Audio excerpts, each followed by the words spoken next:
Hello there, and welcome back to War Thunder in the T-55AM. And I have two battles in this Soviet premium main battle tank at battle rating 8.7 for you today. They are a little bit cut off at the beginning, at the end, to just shorten the downtime and to just have a lot of action going on, or the relevant parts, because I am grinding. I'm grinding the BMP3 and also the Object 685 with it.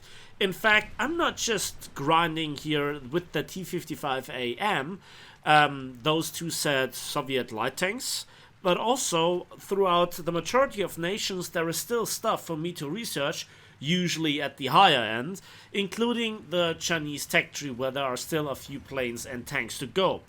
But it takes a while. However, when I then unlock those tanks, planes and ships, for a certain time, I'm not buying them anymore. I just let them there to be researched if it is possible, if I do not have to move on to the next rank, with a certain limits of tanks or planes for a certain rank to be acquired to be then able to jump to the next rank.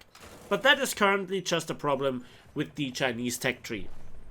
Now, why am I doing this? Because I want to prepare for the next patch. I want to earn civil lines, but I just don't want to play something where my progress in terms of RP is kind of not useful. Because there are certain tech trees where I have researched everything when it comes to either planes, ships or tanks. And so with this in mind, I just want to get enough civil lines for the next patch when I then research stuff that actually interests me. And, when they are on 50% discount, which happens once or twice per year, then I will save myself by buying them quite a lot of money, because at the end of the day, I still want to have everything. Now, this is not possible for the majority of people that just play one or two tech trees and are just, new players in War Thunder that don't have quite the progress I have. Because, I have, I'm approaching 1,500 vehicles that I have. And that, for 7 years. And that is quite a lot. So the T-55AM, let's just quickly talk about this tank, because I absolutely love it. I think that this is one of those higher tier tanks, I'd say, that I absolutely enjoy. And why is that? Well, there are objective reasons and subjective reasons. Let's begin with the subjective ones. I love that this tank is not completely overpowered, that it has some charm, that it has its upsides and its downsides. It's not like those other Western main battle tanks, the premium ones, that are effectively all the same. And then it also has some additional variety that I absolutely love. And this is, next to the APFSDS, it also has APHE to just give a good one-shot, but also then the ATGMs to swat some pesky helicopters out of the sky. Another thing about this tank is the vast sources of smoke. Not just only do we have smoke shells and smoke grenades to smoke you up whenever in danger or when you get shot and you have to retire to fix your gun breach, because this tank also has a little bit of armor. No, you also have the ESS system that you can use to disengage from the front line, to cover your retreat, to then get into your objective, and to then smack some enemy tanks in the back of their turrets, etc. So, so far we have accomplished already 2 caps and 2 kills, and now we're working on the 3rd cap and the 3rd kill.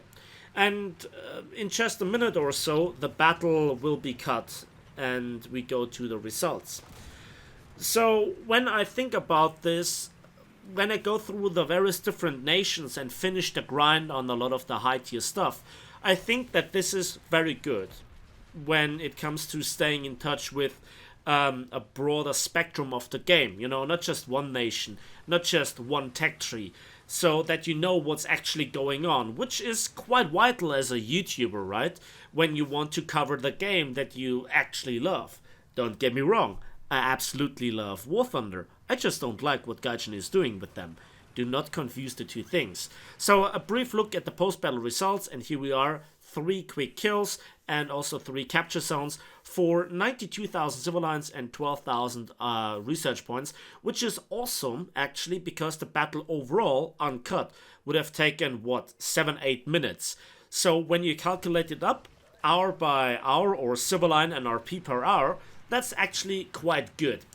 And then we go into this battle where I played a bit more careful, and that has to do with the fact that I activated a big booster, 300% RP booster, and obviously then a lot of people, including me, get a little bit, how should I say, tipsy, because, oh my god, I must perform, I must do something, I must not get one shot, and at the end of the day, it's actually the worst thing that you can do, because then you're actually playing worse, you're doing the wrong decisions, you get killed, and at the end of the day, you're just, salty, because you wasted a booster, and that was a dumb mistake that you actually have to blame yourself, or you got gaijin. To be honest, I think the more you play, the less this is the case. But on the other hand, if you then have a battle where you have a decent result, but you have a big booster activated, it doesn't really matter, because then that's the stuff of legends, right? So, first of all, earning civil lines for the next patch, and also just finishing grinding at the end, overall in the longer picture, getting more vehicles. Now, a lot of you might think, hold on Napalm, you have over 100 million civil lines, what the hell are you talking about? And this is the stuff that people see when they just look at my civil line counter. Currently it is at 118 millions, and I'm really working on to further increase it. You must not forget that at one point I had 133 million, and that's a while back. And even before that, Gaijin started to really focus hard for the last couple of years on high tier stuff. New top tier cruisers, including the premium cruisers. Then also when it comes to planes, supersonic jets and new ranks, new battle ratings.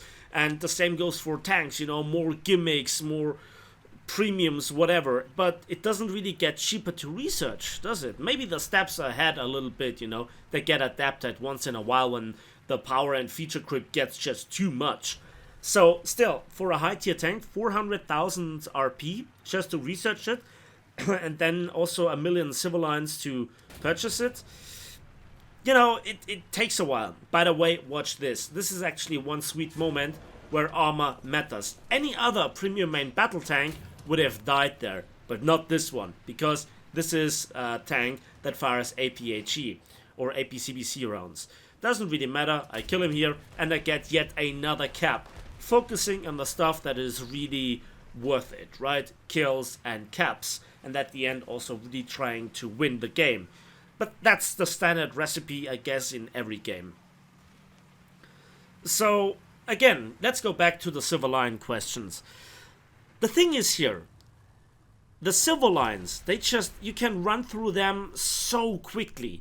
And I always have, for like 6 years now, of 7 years playing this game, running a premium account, basically non-stop.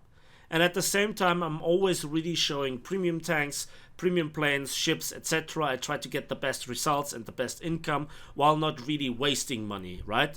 The problem is, even despite my greatest efforts in the last couple of months, scenes like this where a fence is saving your life and then your armor and you get the return shot on a Bradley, that's just sweet but also rare.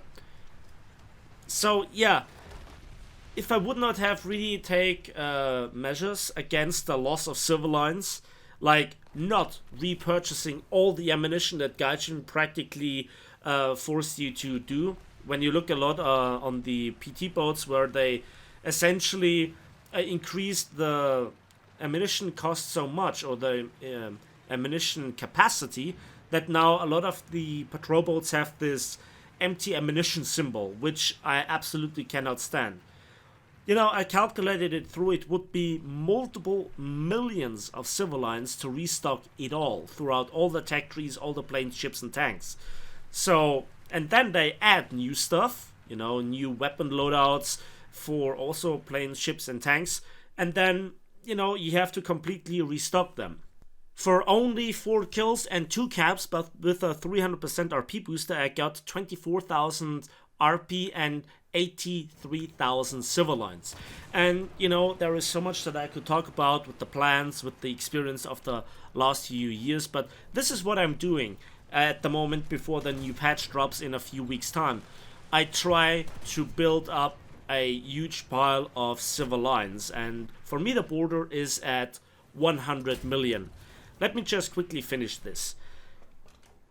I think I always tried to stay above 100 million silver lines, and there were times when I dipped down to 87. If I wouldn't care about silver lines, I would be broke. I would be broke even by normal gaming, by normally playing.